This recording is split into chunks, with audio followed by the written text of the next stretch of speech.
The Bear's Christmas Gift, adapted from a draw-and-tell story by Richard Thompson. Now that the weather was turning colder, Mama Bear and her two cubs went searching for a cave where they would take their long winter's nap. The cave was shaped like this. Snow had already covered the top of the cave. Mama curled up in the middle of the cave here. Sister Bear curled up here, and Brother Bear curled up here. They fell fast asleep. Pretty soon, Brother Bear woke up. He heard a funny jingling, jangling sound coming from outside. Brother Bear decided to be brave and go outside to find out where the funny sound was coming from. But it was so cold, he went outside and ran right back in. He woke Sister Bear up. She said she would go out to investigate where the jingling, jangling sound was coming from. But when she stepped outside and realized how cold it was, she ran right back in. Brother Bear decided to wake up Mama Bear, who was not happy to be disturbed during her long winter's nap. Mama Bear went out and went through the woods, but she couldn't find anything. And when she was headed back to the cave, she spotted something on the top of the mountain. She climbed up the top of the mountain and found a brightly wrapped bundle here. She brought the bundle back down and placed it right in front of the cave. The bears couldn't believe their eyes when they opened the bundle and they found a nice warm quilt they needed to stay warm during their winter's nap. Sister Bear said, "I wonder who could have left the bundle on the mountain." Little did the bears know there was a card attached to the present that said, "Merry Christmas, Bear Family. Love, Santa Claus." Today's first story is about the famous dog, Olive the Other Reindeer, and it's written by Otto Siebold and Vivian Walsh.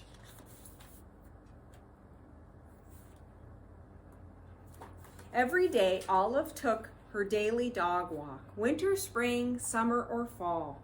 Today was a winter's day, and it was the holidays. There was music playing outdoors, and people were singing along. Olive the Other Reindeer. But Olive was too shy to sing. She hummed. Back at her doghouse, Olive was wrapping presents and listening to the radio. She heard that same song again.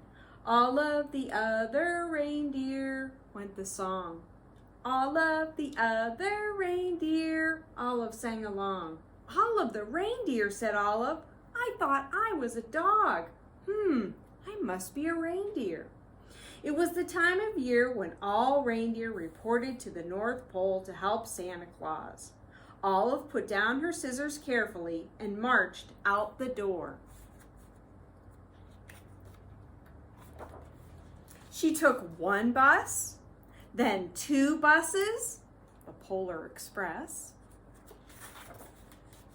Then she got there just in time. Santa was checking his list for the second time. Elves were busy helping the reindeer and loading the sleigh with presents for all the good girls and boys. Everyone was getting ready to go. Olive took her place. Santa noticed that there was a little dog in the lineup. Santa knew a lot about dogs. For instance, they can't fly. But as it was time to go, he decided to give Olive a chance.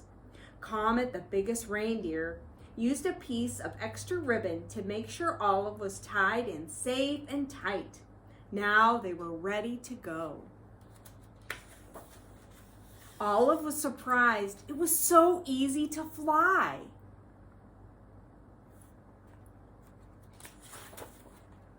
The other reindeer were very curious about the new helper. They looked at Olive so much they weren't watching where they were going.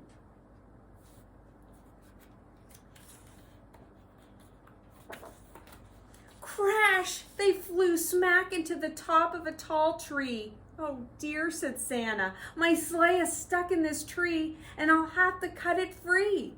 Olive clung to the side of the tree. She tried to fly up to help Santa, but she could not. She climbed up slowly and started chewing. Chewing sticks was something Olive could do well. "Thank you, Olive," said Santa Claus as they got back on their way.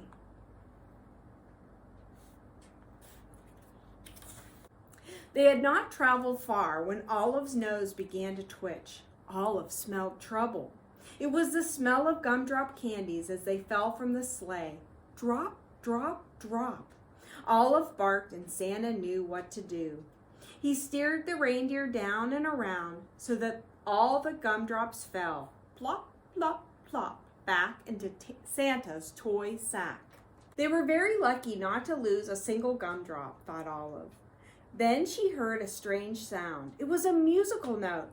Eee! She spun around on her string to see the night sky filled with falling flutes. Olive had to howl louder than the wind instruments. This was not music to Santa's ears. First gumdrops, now flutes, thought Santa. That tree must have torn a hole in my sled. Prepare for an emergency landing, Santa instructed. The sleigh landed in a snowy field full of flutes. Luckily, Olive was very good at fetching sticks. It was something dogs loved to do.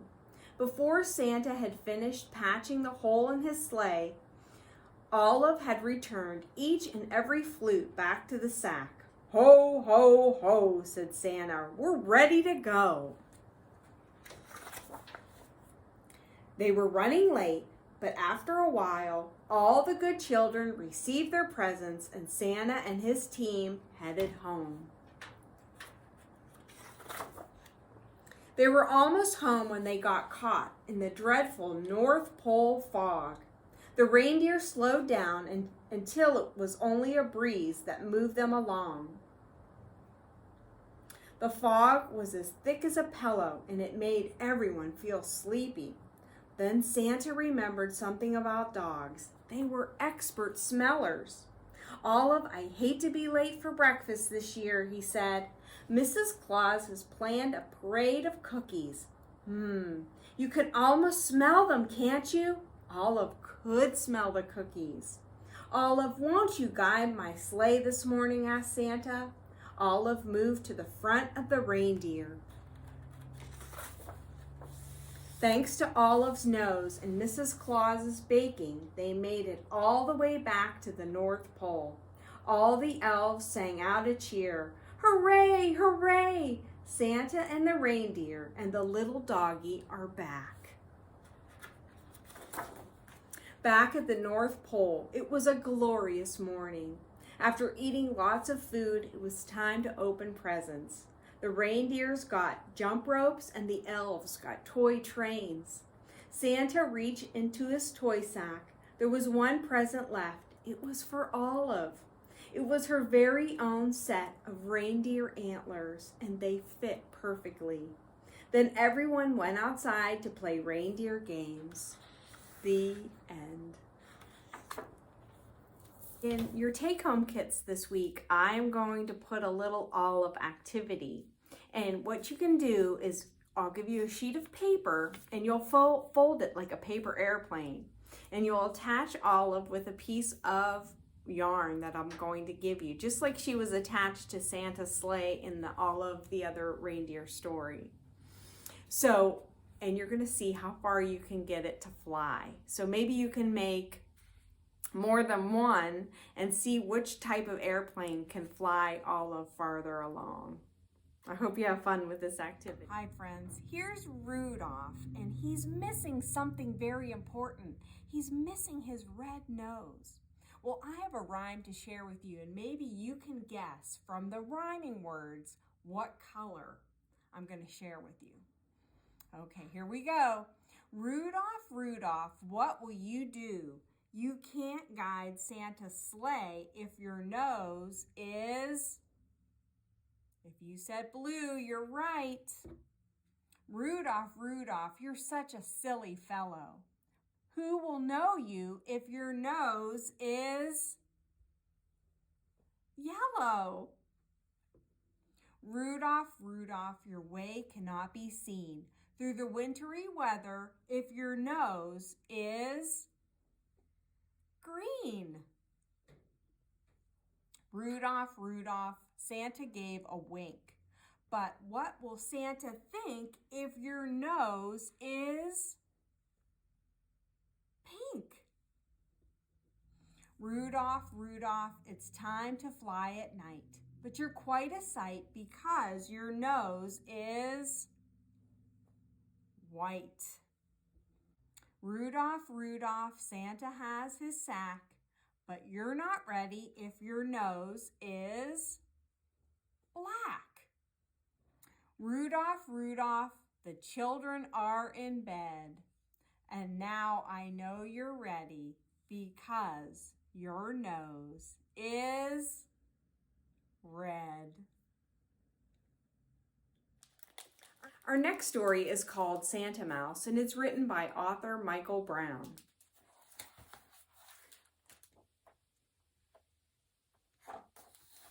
Once there was a little mouse who didn't have a name. He lived in a great big house, this mouse, the only mouse in the whole wide house.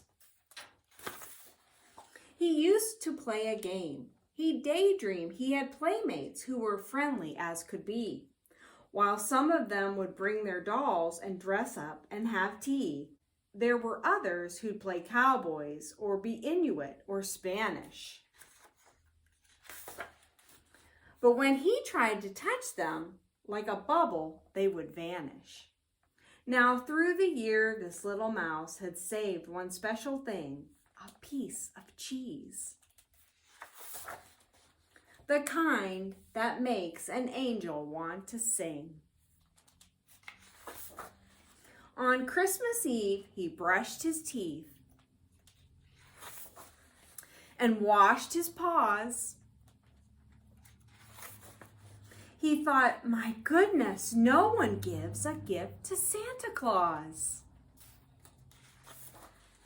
He ran to get his pretty cheese, and after he had found it, the paper from some chewing gum he quickly wrapped around it. And then he climbed in bed and dreamed that he was lifted high. He woke to find that he was looking right in Santa's eye. Thank you for my gift, said Santa. Tell me, what's your name? I haven't any, said the mouse. You haven't? That's a shame. You know I need a helper as I travel house to house, and I shall give a name to you. I'll call you Santa Mouse. So here's your beard, and here's your suit, and here's each shiny, tiny boot. You mustn't sneeze, and don't you cough. Just put them on, and we'll be off.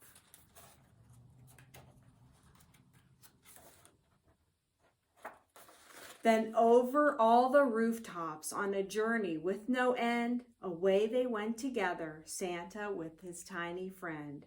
And so this Christmas, if you please, beneath the tree that's in your house, why don't you leave a piece of cheese? You know who will thank you, Santa Mouse. The end. Merry Christmas and Happy New Year to everyone, and I hope to see everyone soon at the library. Thanks for joining me today, and have a wonderful holiday. Bye.